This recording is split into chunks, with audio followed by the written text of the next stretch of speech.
Everyone, welcome back to my channel. So almost सगळी कामं झाली आहेत घरची, फक्त जेवण व्हायला आहे आणि मशीन पण लावून राहिलं आहे. आधी जाऊन येते अन्वीच्या स्कूलला.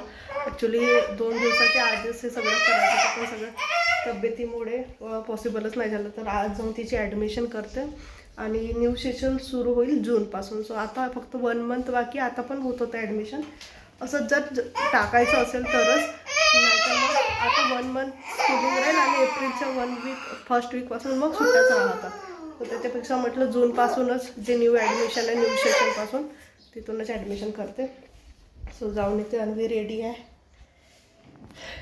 माझे हात पण असे एकदम शेक करतात कारण भूक लागली, पण मी आधी जाऊन येते कारण त्या मॅम राहत नाही नंतर. मग त्या चालले जातात 12च्या नंतर. सो पटकन जाऊन येते. इथं जवळ असल्यामुळे होऊन जाईल लवकर काम. चला मग भेटते आल्यानंतर, कारण तिथं शूट नाही करू शकत, कारण एक सिक्युरिटी पर्पज. हे सगळं पब्लिकली मी नाही टाकू शकत. सो चला भेटू मी घरी आल्यानंतर. सो ही क्लिप आहे संध्याकाळचे जवळपास 8:30 वाजले होते आणि मी आहे हॉस्पिटलमध्ये. सो झालं असं की मी अन्वीच्या स्कूलमधून आली आणि जाण्याच्या आधी तुमच्यासोबत बोलली की माझे हात शेक होत आहेत. सो ते भुकेमुळे नव्हते, तर अचानक माझी घरी आल्यानंतर ॲसिडिटी वाढली आणि बॉडीमध्ये पूर्ण विकनेस येऊन गेलं होतं. खूप जास्त विकनेस की मला चालतानासुद्धा माझी जी चालण्याची पद्धत आहे ती पूर्ण चेंज झालेली होती. सो ग्लुकोज वगैरे घेऊन दिवसभर मी कसं तरी आराम केलेला आणि संध्याकाळला मग क्लिनिकला आली होती.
Next day. काल ॲक्च्युली मी व्लॉग कंटिन्यू नाही केला. काल स्कूलमधून आली अन्वीच्या आणि मग सेवन केल्यानंतर अचानक तब्येत खराब एवढी डाऊन झाली, पूर्ण बॉडी लूज हे ते सगळं सुरू झालं. सगळे कामं तशीच राहिली घरातली, त्यामुळे कालची सगळी कामं ॲज इट इज राहिलेली आहे. त्यानंतर संध्याकाळला गेलो आम्ही क्लिनिकला. इथल्या जवळचं म्हटलं दाखवून पाहू आधी काय होत आहे, कशामुळे होत आहे. तर मेन होतं जे ॲसिडिटीमुळे, म्हणजे दुसरे टॅबलेट सुरू आहे त्यामुळे ॲसिडिटी क्रिएट झाली. सो त्यामुळे ते होतं. ते ॲक्च्युली काल एका वेळेस झालं खूप जास्त.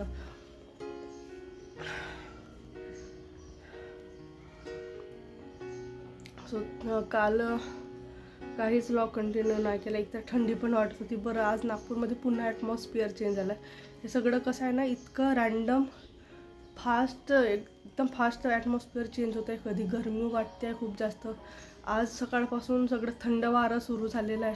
सो त्याच्यामुळे सगळे तब्येतीवर परिणाम सुरू आहे. नागपूरमध्ये खूप व्हायरल सुरू आहे, खूप जास्त व्हायरल सुरू आहे. लहान म्हणजे प्रत्येक घरात पेशंट आहेत, प्रत्येक घरामध्ये.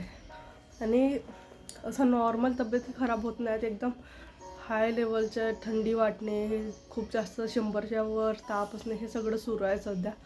सो जोपर्यंत हा ॲटमॉस्फिअर स्टेबल होत नाही तोपर्यंत हे असं सुरू राहणार. चला आजची कामं तरी आवरावं लागणार. एकतर ना मला बोलता बोलता एवढं दम लागतो आहे.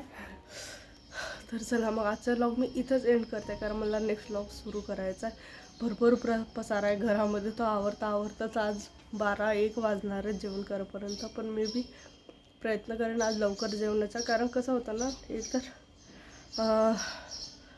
आपलं जर जो नॉर्मल टाईम टेबल असला ना तो जरी चेंज झाला ना मग तो पण त्याचा पण इफेक्ट पडतो ॲसिडिटीवर वगैरे. सो वेळेत जेवण झालेलं बरं, कारण मॉर्निंगचे काही टॅबलेट्स असतात. तर चला मग आजचं व्लॉग मी इथंच एंड करते आहे. भेटू आपण नेक्स्ट व्लॉगमध्ये. Till then bye, take care.